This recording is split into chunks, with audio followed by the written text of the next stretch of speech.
What is up, Call of Duty fans? Welcome back. IHOLDSHIFT. We've got Pool C breakdowns coming at you guys as far as what to expect for these rosters for Fort Worth. And, well, I'll tell you, Pool C, this will by far be our longest-winded one because there's a lot to talk about. So let's just go ahead and dig straight in here what the pools look like. If you missed our A or B recaps, those are also on my channel. So make sure you go over to my channel.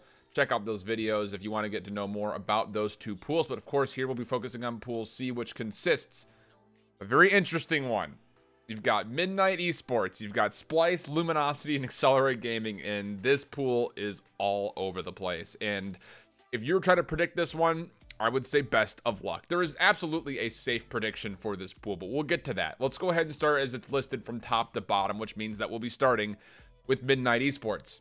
And again, if you missed all the things that happened with Midnight Esports, they have moved a lot of people around because the org has been doing some very interesting things. So you will no longer be seeing Brack, Jet Li, Parzelian, or Envoy on this team. You can see where they were going to. Two of them to Excelerate, one to UYU, and the other to Gen G. Lamagod will stay here because he did sign a longer deal with Midnight before all of the contract things were getting out of hand. As far as who's going to be joining him, Saints and Parasite, who previously have experience playing together on the Pittsburgh Knights. Saints, obviously, before that, having played with Evil Geniuses during Vegas. And then you've got Lacefield and Blast coming from the G2 roster. And my expectations for this team are a little bit all over the place because of the fact that Saints and Parasite have experience playing with each other at the Pittsburgh Knights. Obviously, Lacefield and Blast have experience playing with each other on G2, but Saints has yet to really be anywhere near a threat in this game so far. He's not been super strong. And Blast, kind of the same conversation that I've had about Chino with him in G2 when he was picked up for Enigma 6 for Cade, is that they never really impressed me much at all when they played on G2. So it comes down to, can Parasite and Lacefield worked well with Lamagod to really bring this team to its forelight. We'll take a look at what the team looks like more specifically. Again, big shout outs to Lion Man on Twitter. If you guys don't already follow him, he's been putting together a lot of really awesome graphics, including all of these team pictures that you're seeing and a number more that you've probably seen on Reddit. So make sure you go over to his Twitter and follow him. Big shout outs. Thank you so much for letting me collaborate with you, my man. But take a look at some of these statistics as you go through. The PLQ stats are for most of them, with the exception of Lamagod, who has his stats pulled from the CWL. And the biggest question mark for this team, it comes down to, will they find the same kind of success in the respawn that they previously had? You can't really see a world where that will be the case, simply because you lost a lot of your fragging potential with Brack, Jet Li, Parzelian, and Envoy, all four of them having really solid respawn KDs. But these guys are not exactly in the worst boat whatsoever. As you take a look, everybody's above a 1.0. Lamagod obviously having a 1.27. Again, part of it could just be fluctuated from the fact that they were a very solid team in the CWL. But as you take a look at everybody else, it's kind of just overall not super great, not super bad. The biggest question mark for me on this team comes down to, can Parasite fit into a solid role, not just using the ICR? The big question marks for him came down to, will his Maddox gameplay stand up to that of his ICR gameplay? Personally, I think that he is a top 5 ICR user in this game. I will just go ahead and say it. I think he's up there with the likes of a lot of these other players that we've seen so far, based on how he performed not only at Vegas, but also as we saw him perform throughout the Pro League qualifier. But beyond that, for me, the biggest steal is Lacefield, honestly. He was a top 2 free agent in my mind when G2 put him on a restricted free agent list. Between him and Decimate, I would say they were the two most highly valued free agents that were out there. And Lacefield, I think, will bring a lot to this team. The biggest question mark comes down to, will Blast and Saints be able to actually do anything? Also, beyond that, there's also some concern so far with this team because they have not been waking up for scrims at 6 p.m. Eastern. Parasite had gone pretty vocal on his Twitter talking about how disappointed he was that he wasn't getting full practice with this team because people weren't waking up in time for scrimmages at 6 o'clock at night.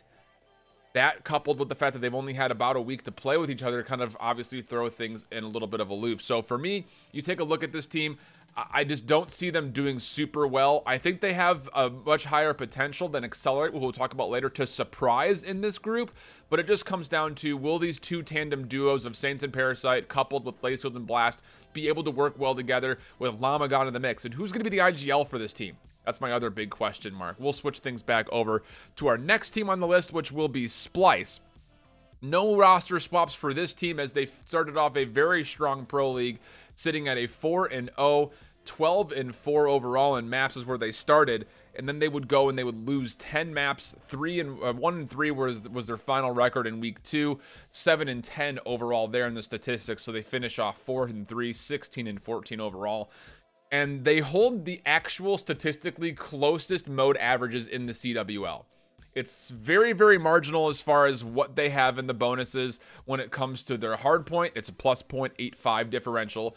Their search and destroy is only a plus 0.5 round differential there. And then they're dead even on control. 2 rounds for them, 2 rounds against them. Those are their averages per mode. So my biggest thing with this team, and a lot of people were kind of getting at me for having Splyce so low, sitting in the 6th spot on my power rankings. The fact of the matter is, this team was not functioning on a full team level in week 2. Week 1, they looked solid. Everyone was performing. They had awesome set pieces, but then they came into some adversity as they finished off their 2 weeks of the CWL and did not look super great during it. Obviously, throwing the reverse sweep versus denial, having a pretty considerable loss to Heretics and United as well. Their only 3 wins were to a, at the time, weakened 100 Thieves roster, a close 5-game set versus a very okay Team Envy squad, and then a 3-1 win, which wasn't really lopsided whatsoever against Enigma 6. It was a 250-230 on hardpoint number 1, a 250-202 on the second hardpoint, a 6-5 on the search, and a 2-3 on the control. So they nearly lost that set as well. This team has yet to convince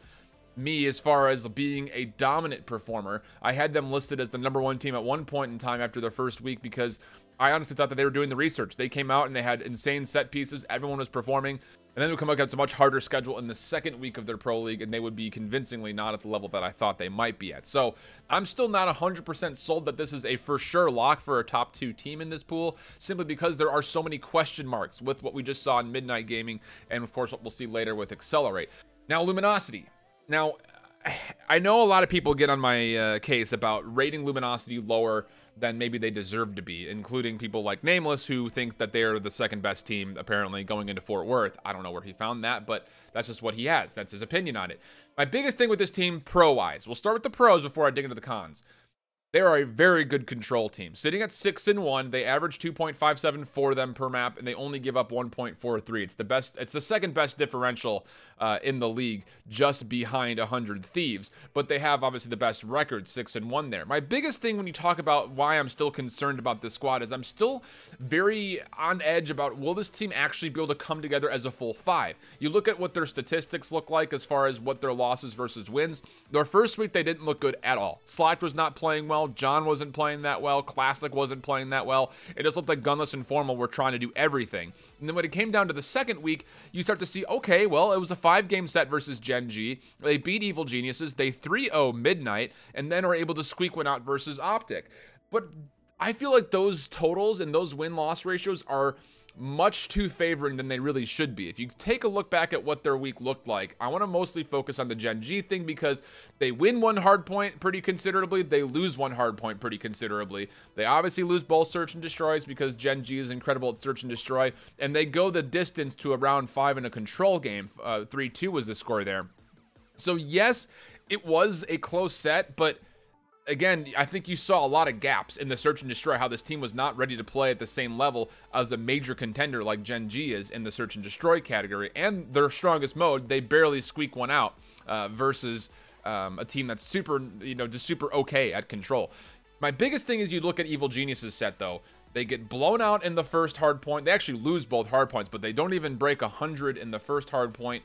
And then it's a 233-250. They do win both of the searches here, but again, Evil Geniuses is a terrible search team, and it was honestly closer than it should have been. And again, the best control team in the game goes 5 with not a great control team in the game with Evil Geniuses. The big thing with the Midnight thing is like, well, Shift, they beat Midnight 3-0, and yeah, they played very well versus Midnight. Everybody performed. If they can play at that level consistently all the time, this is by far, I think, a top 8 team at the least, if not higher. But the problem is, Midnight was not ready to play that day. I think they were dealing with a lot of org problems. They didn't play well really whatsoever in the second week. The wins that they did get were kind of squeaked out. And then they lost to an Optic team with, again, having Zuma there. And some of those losses were pretty considerable. So I'm not 100% sold on this team by any stretch. The fortunate thing is they're going up against a very weak pool with a lot of question marks behind it. So I think the potential of them finishing in the top 2, like Splyce, is high, but not by any stretch of the imagination a guarantee. Because as we see it, we get to again talk about Excelerate Gaming, which, how do you even talk about this team in realistic terms? Because again, they are the worst team in the CWL. They drop BZ, Robbie B, and Believe, and pick up Brack, Jet Li, and Skies. Now, 2 of those 3 additions I think were good additions. Brack and Jet Li added into the mix. Those are 2 extremely solid players. But the biggest thing for me about this team comes down to, will they be actually able to do enough work to make their presence felt against a team like Splyce or Luminosity? They keep M. Ruiz and they keep Profizi. Profizi and Jet Li, I think, honestly, are a super solid upfront duo and very scary SMG line. And Brack, who likes to play a very aggressive Maddox, will also be able to fit into the mix pretty well. My biggest question mark comes down to M. Ruiz and Skies. Both of them have been very average. I know I get a lot of hate for that, but I think as you take a look at the player cards, they kind of speak for themselves. Underneath a 1.0 KD, pretty much across the board, with the exception of Profizi, Brack, and Jet Li, who got a little bit higher up. It's just the simple fact that I just don't see this team doing enough work in the week that they've had to be able to compete against Luminosity or Splyce. That's kind of the biggest thing. I think they could win a game in the pool, and it could be against any of these other squads that might not be as fully prepared because, again, not much to go off of with this team. The biggest question mark comes down to when you play long lines of sights, maps like Arsenal, you play the Search and Destroys and stuff like that, will you be able to get the AR presence that you need to be a contender against those other aforementioned teams? And I don't think Skies brings that to the mix at all. So that's my biggest worry with this team. They finished 8th in Division B, and they averaged a almost negative 100 differential in hardpoint. That will change. I don't see them losing hardpoints nearly as bad, especially in this pool against these teams with this current roster that Excelerate has. That's going to change, but they are by far they were at least the worst hardpoint team in the game. And again, there's really not many positives to say about this squad. It just comes down to, will they actually get the practice they need? I think that with Midnight having some issues when it comes down to them being able to get the practice they need, I think that this Excelerate squad has a little bit more of a level head about them based on what we've kind of been seeing in the social media sphere. But again, the task is tall, and I don't think the expectations for this team are super high when it comes to Fort Worth. We'll take a look back at what the pools look like, and honestly, I think I see this one still. I know I said I had doubts about it, but I have Splyce and Luminosity finishing in the top 2, Midnight Esports in the 3 spot, and Excelerate in the 4. But I wouldn't be surprised to see that switch up. This could be a very competitive bracket depending on how well Excelerate and Midnight are prepared and ready to go for the likes of a very weakened Splyce team and a very questionable Luminosity squad. I think this is a very up-in-the-air pool, and it could go anyone's way. It just comes down to, again, how much preparation they've really gotten. And you think that with Splyce keeping their full roster and Luminosity keeping their full roster and getting a lot of practice over the last couple of weeks, especially for Luminosity's sake, you would think that they have a very high chance to get past Excelerate and Midnight and secure themselves a top 2 spot. So that's kind of what I have on that. Again, big shout outs to Lion Man for helping collaborate with the awesome player graphics cards. I will be doing a Pool D recap as well. I'll also have that up today. I want to get both of these videos up, so I'll have that going for you. Then, of course, throughout Fort Worth, I will also be doing daily recaps on all the big storylines as far as who wins, who loses, and what the pools are looking like, and, of course, what the bracket looks like as we dig into it on Saturday and Sunday. So, thank you for tuning in. Again, a pleasure having you guys. If you enjoy the content, make sure you subscribe, hit the bell to get notifications when these videos do pop up. And until next time, hope you guys keep holding it down. Later, bye-bye.